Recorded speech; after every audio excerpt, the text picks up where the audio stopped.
আসসালামু আলাইকুম বন্ধুরা, আশা করি ভালো আছেন।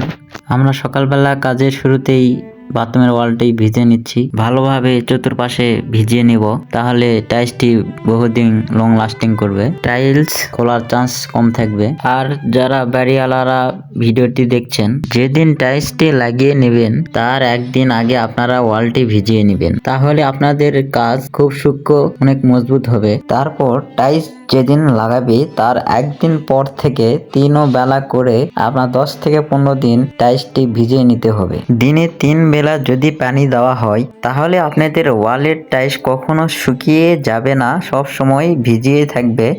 এভাবে যদি 15-20 দিন টাইলসটি ভিজিয়ে থাকে, তাহলে আপনাদের ওয়ালের টাইলসটি 100% টেকসই হবে। সিমেন্ট বালির খাবার হচ্ছে পানি। আপনারা যত পানি খাওয়াবেন তাহলে আপনাদেরই ভালো, ততই সিমেন্ট বালিটাকে অনেক পাথরের মতো মজবুত হবে। তো বন্ধুরা, ভিডিওটি ভালো লাগলে লাইক, কমেন্ট, শেয়ার করে দিয়ে আমার পাশে থাকবেন।